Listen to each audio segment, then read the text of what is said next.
One common difficulty with the study of contract law is distinguishing the different types of terms and conditions that may be present within a contractual agreement. Errors are sometimes made. Two main types of term are known as conditions and warranties. A student of mine once came up with a useful way of thinking about conditions and warranties. Think of a tree. The trunk of the tree is like a condition.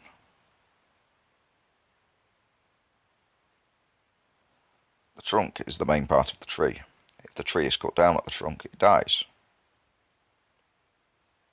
In contract law, if a condition is breached, the contract can be treated as terminated.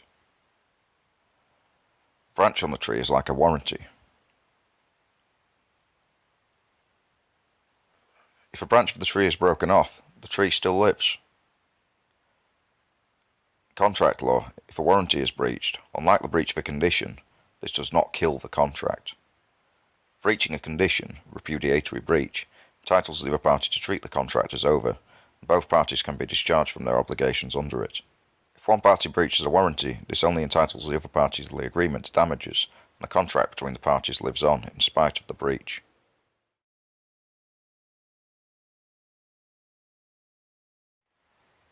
There is also a third type of term.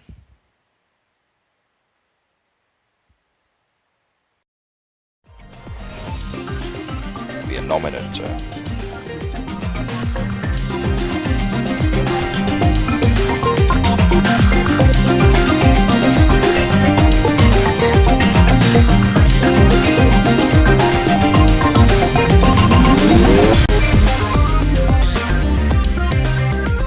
In the 1961 case of Hong Kong First Shipping vs Kawasaki Kisen Kaisha Limited, Lord Diplock introduced the concept of a term which could be viewed as either a condition or a warranty, depending upon the effect breaching the term would have on the contract between the parties. These terms became known as Innominate terms.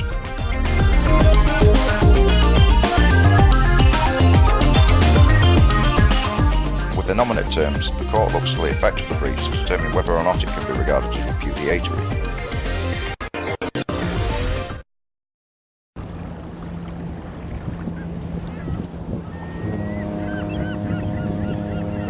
The Hong Kong Fur was a ship owned and operated by Hong Kong First Shipping Company, who were based in Hong Kong.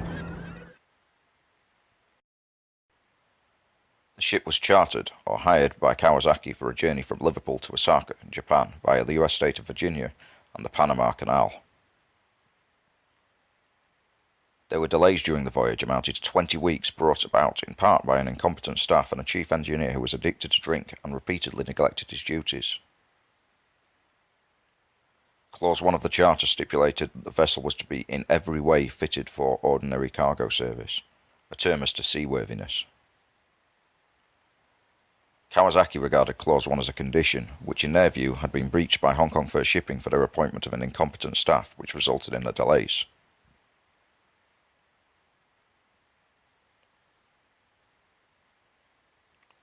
On the ship's arrival in Osaka, Kawasaki terminated their contract with Hong Kong Fur.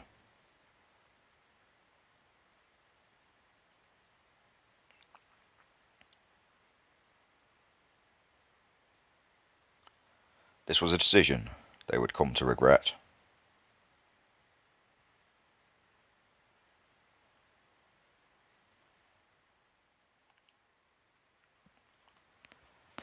Hong Kong Fur tore into Kawasaki with a razor-sharp claim for wrongful repudiation.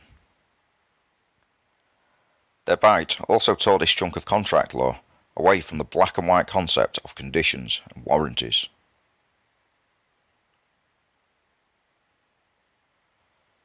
Regarding a term such as Clause 1, Lord Diplock affirmed it to be one which embraces obligations with respect to every part of the hull and machinery, stores and equipment, and the crew itself.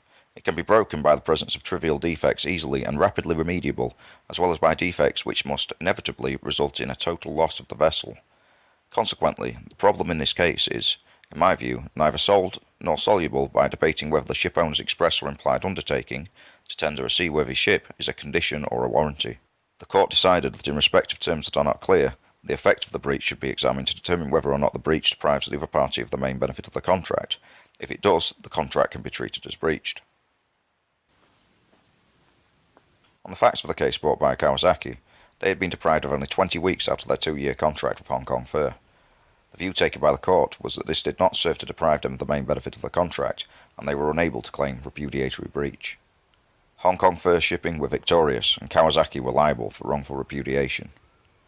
Clause 1, general term as to seaworthiness, was held to be too broad to be regarded as a condition or a warranty.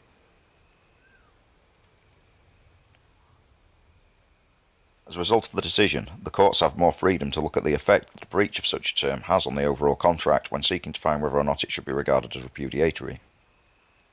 But perhaps the real contract law lesson here was that peanuts are only good consideration in respect of services rendered by monkeys.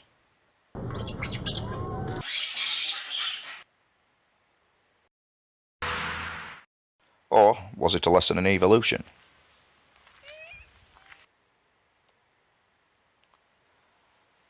The common law evolves not merely by breeding new principles, but also, when they are fully grown, by burying their ancestors.